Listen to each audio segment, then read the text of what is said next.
Assalamualaikum warahmatullahi wabarakatuh. Kenalkan, nama saya Siti Zufra Soleha, dari Prodi Manajemen dengan NIM 28922509. Di sini saya akan mempresentasikan tugas UTS saya dengan mata kuliah yaitu Manajemen Logistik dengan dosen yaitu Ibu Wina Sarikusuma Ningtyas, SIP, SEMM. Sini saya akan menjelaskan tentang pembelian dalam perusahaan dan logistik perusahaan.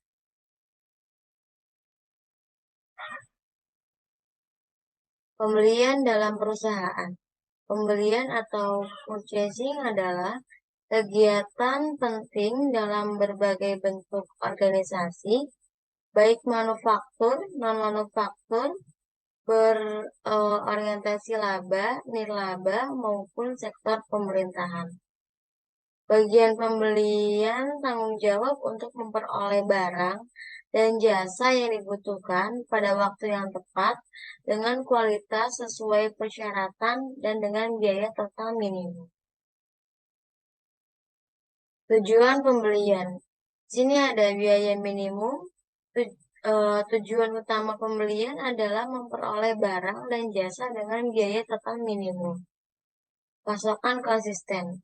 Selain itu, bagian pembeli harus dapat memperoleh pasokan barang dan jasa yang tidak terputus dan konsisten. Terakhir ada kualitas terbaik. Barang dan jasa yang diperoleh juga harus berkualitas baik sesuai dengan persyaratan. Selanjutnya ada siklus pembelian. Yang pertama di sini ada penetapan kebutuhan. Bagian pembelian menetapkan besarnya kebutuhan yang akan dibeli dari pemasok berdasarkan koordinasi dengan bagian produksi, persediaan, gudang, dan keuangan. Yang kedua ada penilaian pemasokan. Bagian pembelian menilai kinerja pemasok potensial agar barang yang dibeli sesuai dengan kriteria mutu, jumlah, harga, dan pengiriman. Yang ketiga ada pemilihan pemasok. Setelah penilaian, dipilih pemasok dengan kinerja dan persentase terbaik melalui penunjukan langsung, tender terbatas, atau tender terbuka. Selanjutnya ada evaluasi dan pemilihan pemasok. Penetapan permintaan. Fase pertama adalah menegaskan barang yang diperlukan dan beberapa jumlah berdasarkan informasi dan fungsi lain seperti operasi, persediaan, gudang, dan keuangan. Selanjutnya ada identifikasi pemasok.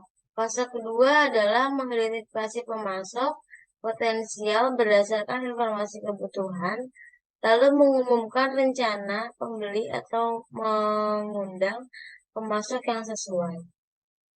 Yang terakhir ada seleksi pemasok. Fase ketiga adalah menyaring dan memilih pemasok terbaik dari daftar pemasok potensial yang mengajukan penawaran. Strategi pembelian. Yang pertama ada just in time. Pembelian hanya untuk memenuhi kebutuhan saat itu, sering disebut hard to mount buying, dapat meningkatkan biaya penyimpanan. Yang kedua ada forward buying.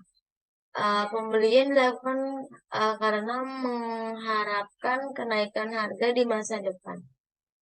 Yang ketiga ada spekulatif buying, membeli melebihi kebutuhan dengan harapan mendapat harga tinggi di masa depan. Yang keempat ada strategi campur, mengombinasikan just in time dengan forward buying untuk mendapatkan harga rata-rata lebih rendah.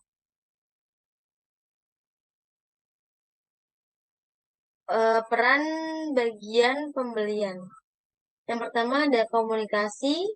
Bagian pembelian harus memiliki kemampuan komunikasi yang baik karena bertindak sebagai perwakilan perusahaan dalam berhubungan dengan pemasok. Yang terakhir ada negosiasi. Keahlian negosiasi sangat penting agar dapat menetapkan kesepakatan yang menguntungkan bagi perusahaan. Selanjutnya ada manajemen pemasok. Bagian pembelian bertanggung jawab untuk mengelola dan mengembangkan hubungan dengan pemasok. Terakhir ada pengadaan. Fungsi pembelian merupakan bagian dari kegiatan pengadaan atau rekrutmen yang lebih luas di perusahaan. Selanjutnya di sini ada rantai nilai perusahaan. Yang pertama ada logistik masuk. Kegiatan penerimaan, penyimpanan, dan persiapan input menjadi produk. Yang kedua ada operasional. Aktivitas transformasi input menjadi produk akhir. Yang terakhir ada logistik keluar, kegiatan pengumpulan, penyimpanan, dan distribusi produk jadi. Peran pengadaan dalam rantai nilai. Pengadaan. Kegiatan yang berhubungan dengan informasi pembelian input yang digunakan dalam rantai nilai perusahaan seperti pembelian bahan baku, barang produk, dan barang habis pakai. Pengembangan teknologi. Perusahaan yang memiliki teknologi maju, baik dalam prosedur produksi maupun administrasi, umumnya lebih efisien dibandingkan perusahaan yang menggunakan teknologi usang. Manajemen SDM. Semua kegiatan utama dan pendukung memerlukan dukungan karyawan yang kompeten sesuai spesifikasi pekerjaannya. Logistik dan pemasaran. Logistik dan pemasaran adalah dua bidang yang saling terkait dalam dua bisnis. Logistik mencakup aktivitas seperti penentuan lokasi, transformasi, persediaan, komunikasi, dan penanganan serta penyimpanan material. Sementara pemasaran bertanggung jawab untuk memantau permintaan pelanggan saat ini dan masa depan, serta memproyeksikan kebutuhan produk di masa mendatang. Hubungan yang baik antara logistik dan pemasaran akan berdampak positif pada ketersediaan dan pemasaran sumber daya vital perusahaan seperti dana, tenaga kerja, material, dan fasilitas. Karena keterkaitan logistik dan pemasaran. Aktivitas pemasaran. Kegiatan pemasaran merupakan salah satu fungsi utama perusahaan yang bertanggung jawab untuk mendekatkan produk atau jasa ke pelanggan. Kegiatan pemasaran mencakup unsur-unsur bauran pemasaran seperti produk, harga, promosi, dan aktivitas logistik.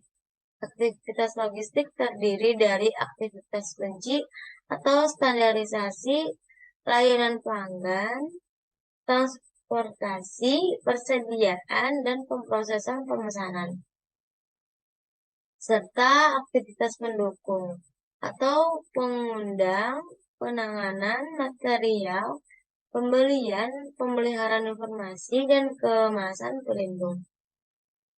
Selanjutnya ada keterkaitan.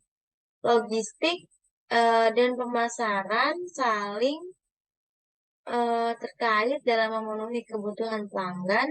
Pemasaran menyediakan informasi pemerintahan pelanggan, sementara logistik memastikan ketersediaan dan distribusi produk secara efektif dan efisien.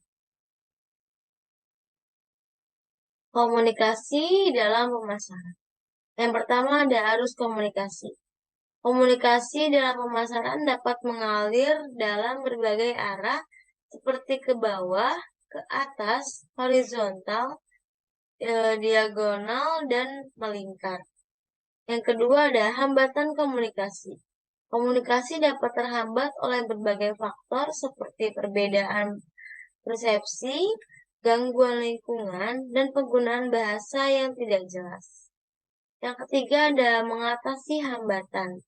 Teknik untuk mengatasi hambatan komunikasi seperti membuat informasi sejelas mungkin, menggunakan bahasa baku, dan menciptakan suasana yang akrab. Selanjutnya ada strategi pertumbuhan korporat.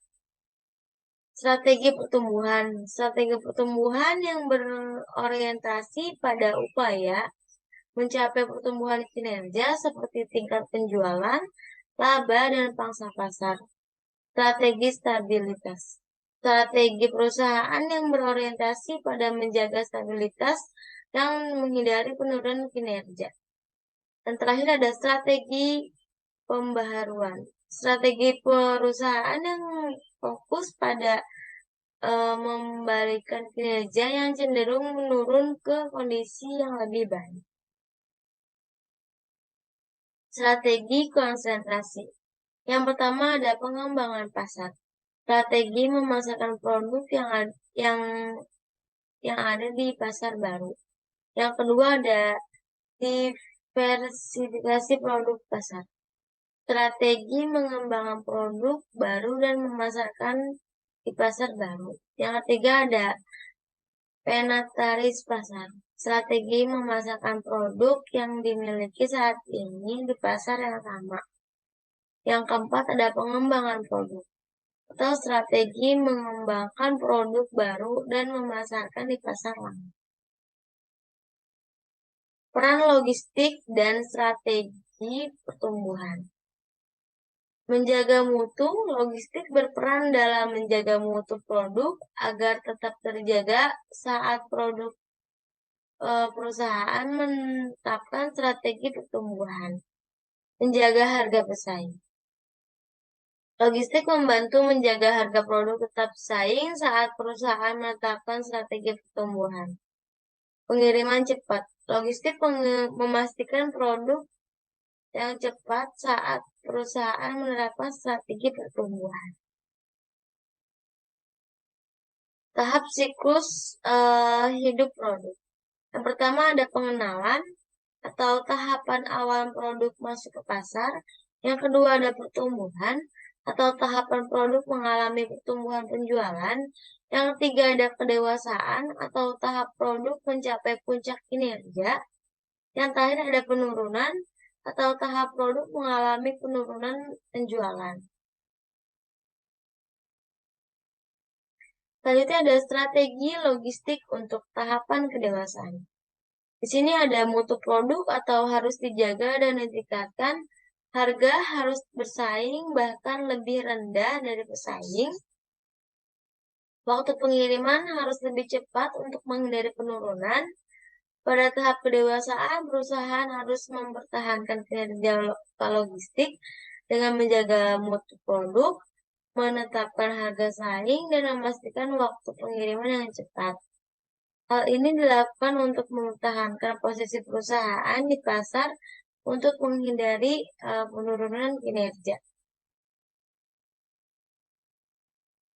Mungkin itu saja yang bisa saya sampaikan. Kurang lebihnya mohon maaf.